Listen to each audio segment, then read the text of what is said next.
mean, it's just amazing how fast it is that I go back into the way of life that there's like.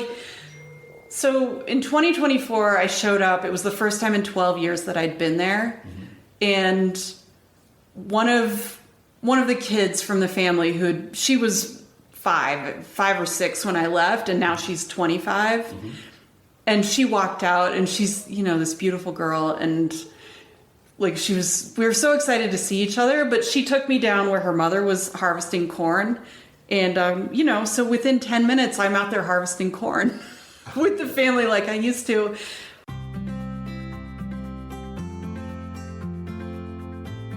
Welcome to El Cafecito Travel Talks with Tony Lloyd. Each episode, Tony sits down with travelers, expats, creatives, and community voices from across Latin America and beyond, sharing stories of travel, culture, connection, and the journeys that shape us. So grab a cafecito or a tea and enjoy the conversation. Welcome back. How was your journey to Saraguro? The journey there was fine. The journey back was slightly complicated, but ultimately not that big of a deal. Not that big of a deal. So what I was thinking that we could talk about today is a little bit about your surrogate family that you have in Saraguro, how that all came about, and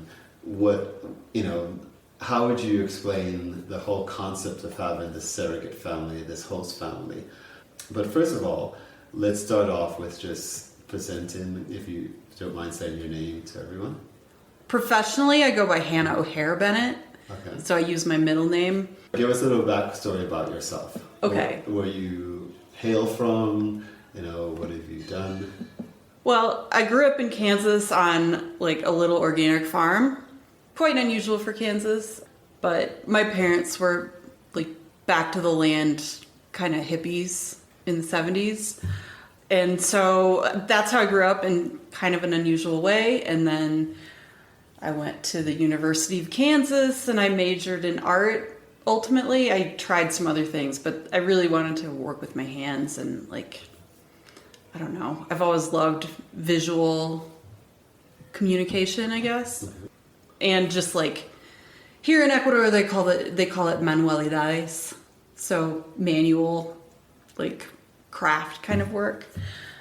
But I finished that degree and I didn't really believe in my talent or vision, and so I went back into organic farming and I did that for 15 years or something. And part of those 15 years were 2 years that I spent here in Ecuador as a Peace Corps volunteer.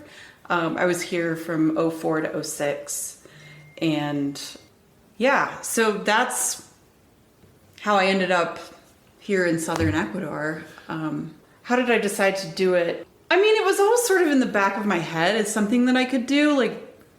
I had heard about it for a long time. And then I got to be 27 and I knew more people who had actually done it. And including my parents, they did it as retirees in their 50s. And so I actually went to visit them when I was in my mid-20s when they were at their site. And it seemed really hard, but also I was looking for something that was really challenging, and I wanted to go and live abroad and not necessarily travel so much, but have a more in-depth experience and build relationships and understand a place. Okay. Yeah. I think what we'll talk a little bit about today is a little bit more the idea of, okay, you join the Peace Corps and you come to Ecuador. Explain to us where you were placed, also your surrogate family, how you met them, and what is the characteristics of your family.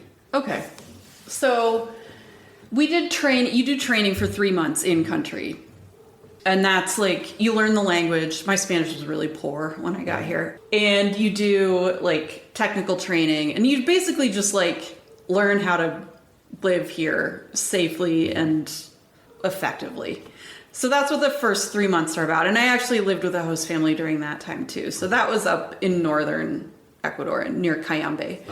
And about halfway through training, so I was an agriculture volunteer. I don't know if that's important, but well, it is, because the community where I ended up being placed specifically asked for an agriculture volunteer. Okay.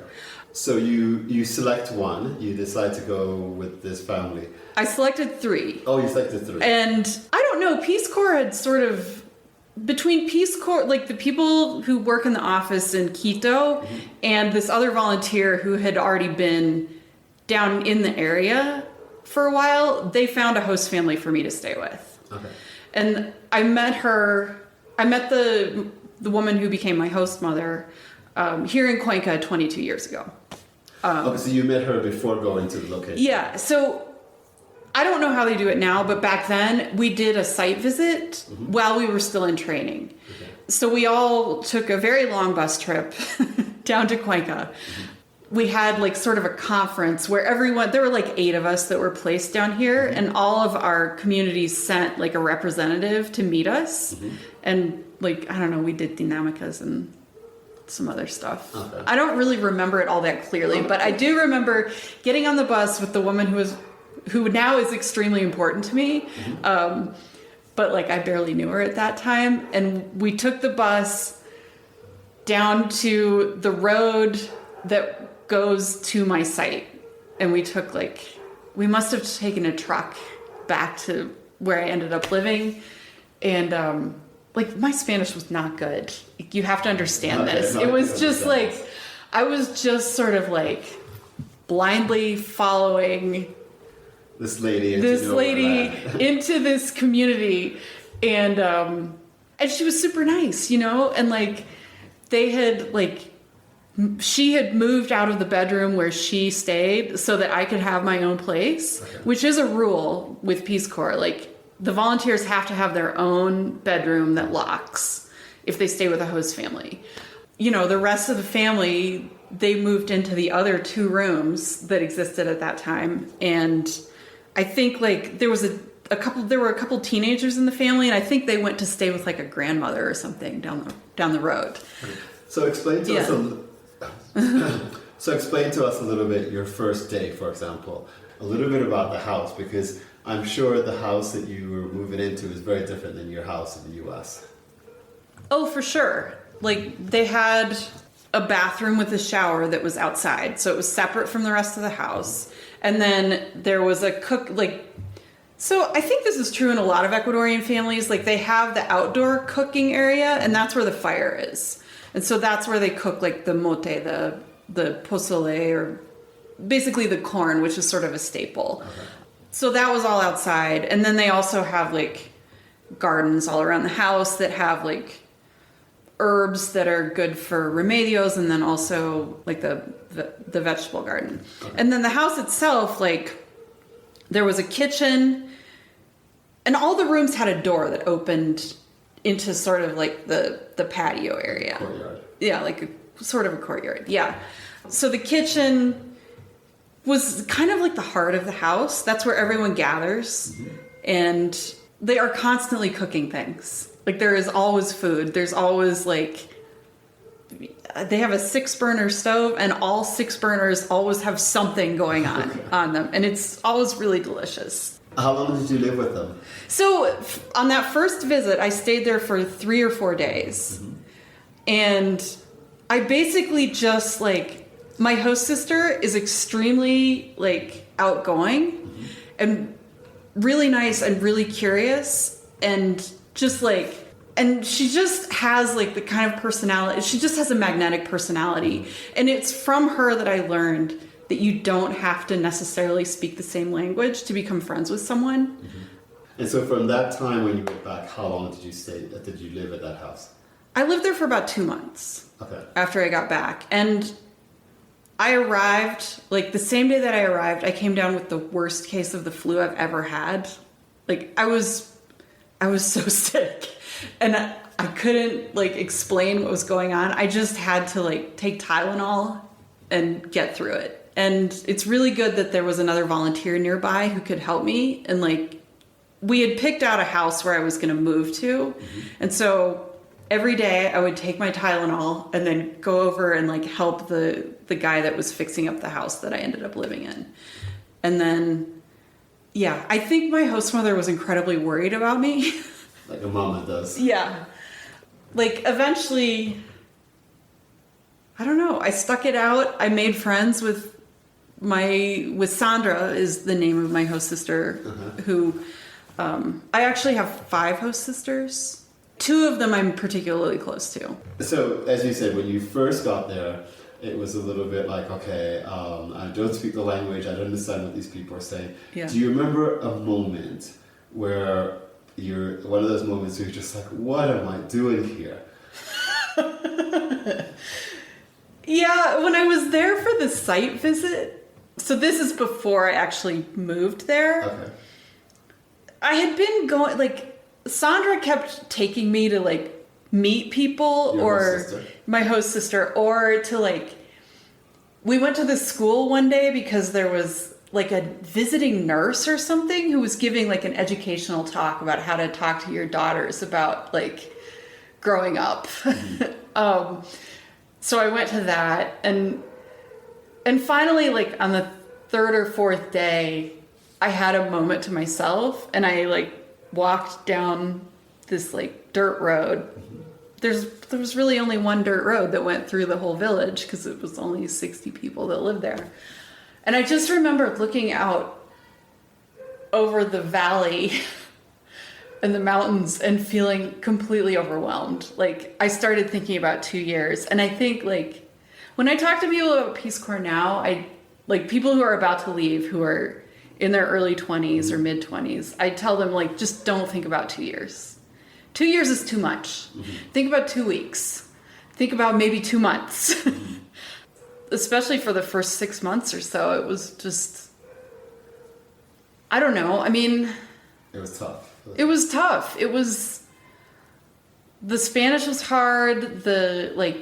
I was pretty isolated. Like, there were other volunteers who had, like, bigger communities that they were in, or they were, like, actually in the town of Saraguro, which it didn't necessarily have it's not like a college town where there's a ton of stuff going on, but it was a much bigger community. They could more things to do. Yeah, they could check their email every day if they wanted to. There was no phone service, you know. Cell phones came about a year into the time that I lived there. But I mean, looking back on it, it really was very isolating. Like, thank God for Sandra, my host. She was really. I could always count on her to, like, be happy. A lot of people were happy to see me, but she in particular, like, she's pretty close to my age. Mm-hmm. She would make an effort to understand. Like, other people would be just like, oh, well, she's just, like, she doesn't know what she's talking about. But Sandra would be able to, like, sort of piece together what I was trying to say and figure it out. Okay. And she also would correct me. She would correct my grammar, and other people didn't do that. Got it. So. Do you remember a moment where you're like, wow, it's clicking? Like, there's always that moment where you're just like, okay, I'm at peace here now.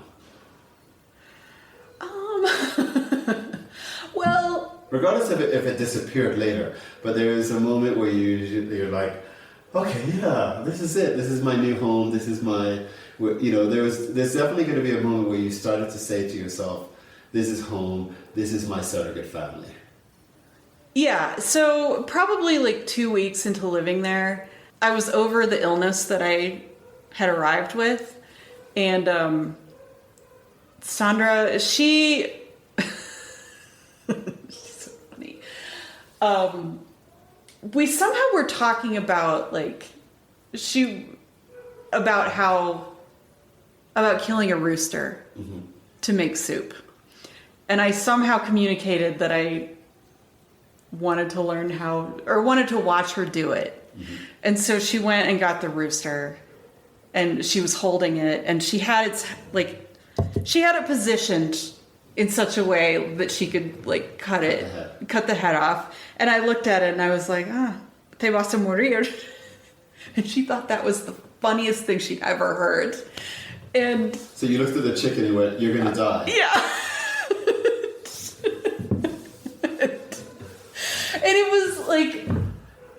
that's not like the most, I don't know, glamorous. Like, a lot of people might not think that story was that good, but it really was like being able to make her laugh by something that I said in Spanish. Like, there was something there. Okay. Yeah. We'd made a connection already, but like I could make her laugh using language. And I did it again later. I had other jokes that I would tell that she thought were hilarious that really weren't that good, but after you were there for a while and, you come to the point, usually we have a curve. You were there, it takes an adjustment period, and you get to a period where you feel like, okay, yeah, this is home, this is what this is going to be about. And then there's another period of where you're like, okay, it's time to go. Do you remember that? How you felt about leaving? When it was time for me to leave after 2 years, I was ready to go in a lot of ways because there was a lot going on at home. My sister was getting married and graduating from med school. My other sister, I don't remember exactly what she was. I think she was getting ready to move across the country. My parents had gotten home from their own Peace Corps service, so I hadn't really spent like a lot of time with them recently. And it just I was about to turn 30 and it just was time.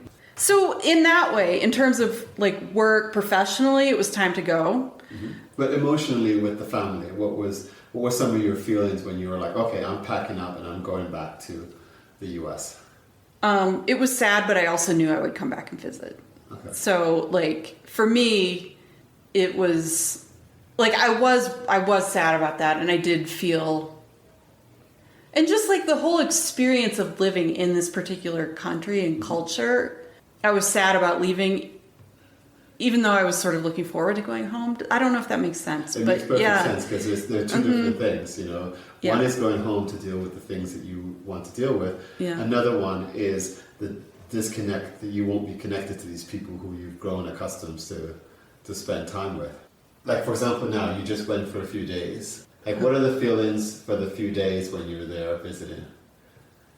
I mean, it's just amazing how fast it is that I go back into the way of life that there's so in 2024 I showed up. It was the first time in 12 years that I'd been there. And one of the kids from the family she was five or six when I left, and now she's 25. And she walked out, and she's, this beautiful girl, and we were so excited to see each other, but she took me down where her mother was harvesting corn. And, so within 10 minutes, I'm out there harvesting corn with the family like I used to. And we're talking and catching up on all the people that, the things that have happened over the last 12 years. And I've been back more frequently since then, but it's the same kind of thing. I show up and it's lunchtime, and so I get served a plate of soup, and my host mother is a really great cook. And so then, we have lunch, we talk, and then whatever it is that's happening that day on the farm or just in the community, that's what we do. So I've been to soccer games. I've been to there's another little town that's farther on where there are some, there was a class going on for a couple of the young kids that I mentioned earlier. And so they needed someone to go with them, so I went with them, and Sandra was there too. Yeah. Okay. So and it's just there's not a special occasion necessarily. I just do what the family does. Okay. What would you recommend to someone who said, I would like to try a cultural experience like this? I mean, this sounds almost trite because I've said it so many times and I've heard it so many times, but it's true. You should let go of any expectations, as much as you can. Now, I don't think anyone would do anything or dream about doing anything if they didn't have expectations, but you want to try and make them as low as possible so that you have room to experience whatever it is that you're going to experience and not be disappointed that you're not getting the thing that you wanted. Does that make sense? That makes perfect sense. Yeah. Because if you put too much expectations up, you might miss something along the way. Yeah. when I was a volunteer, I worked in a couple of different indigenous communities, and I worked with bead weavers a little bit, but not very much. But since I left, so I mentioned that I worked for about 15 years in agriculture. Mm-hmm. After that, what I did is I went back to school. Mm-hmm. I went back and got a master's degree in textile design. So I finished in 2017. And the whole time I was doing it, I was thinking, yeah, but there are these really cool textiles that I know about back in Ecuador. And I finally had the opportunity to go back and visit in 2024. And in addition to visiting my host family, I also went into Saraguro, which is the main, bigger town where, all sorts of people gather. And there's all these different, people that are they have tables of things that they're selling. And so I made friends with a couple of the indigenous women there, and I started selling some of their work in the States. So you're bringing your two worlds together. You're connecting the two. Yeah. Yeah, I mean, I think I have for many years felt like I didn't accomplish the first goal of Peace Corps. And it's not that I'm hung up on I need to be a good Peace Corps volunteer. Mm-hmm. It's more I found this culture. It's almost the world gave this particular part of Ecuador to me, and I need to give something back to it, or I need to really appreciate what I have, I guess. I don't know. I think I was thinking about this actually when I was over the past few days, how a lot of the people that you talk to, it seems like they're looking for something, mm-hmm. right? They're traveling around the world and they're looking for something. They're looking for home. They're looking for adventure. And I'm not really looking for something. I have found some things that I really love, and I want to, I want those things, I don't know if there's a better way of saying that, but, I don't want to go to, say, Uruguay or some other country that I don't have a history with and develop a project around their traditional arts. Got right? You've now found this family, and you've found. I found this family who don't make the beads. Okay. The beads are. They're from the same area, uh-huh. But I knew that it existed. I think it's really interesting, and I think that there's something deeper there that I can maybe be a part of, uh-huh. somehow, because I also have this degree, and I work for, I don't have a very prestigious job, but I do work for a university that has somewhat of a reputation. Mm-hmm. So it's about bringing the two worlds together. So maybe I can bring these two worlds together. Maybe. I don't know. Maybe I'm wrong. No, I like it. You can bring bringing the two worlds together, becoming the bridge for the two parts. Yeah. Okay. I totally see that. And the idea of having this new home, this new family for yourself, this new environment, and then connecting the two of them. Mm-hmm. Thank you for joining me, and good luck with bringing the two parts together. All right. Thanks, Tony.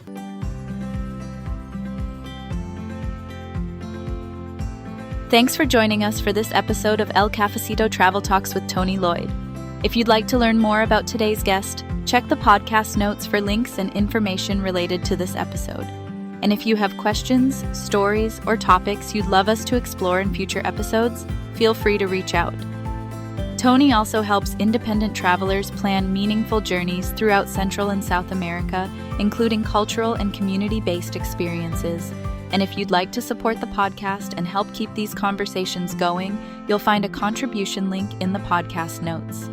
Until next time, thank you for sharing a cafecito or tea with us, and safe travels wherever your journey may take you.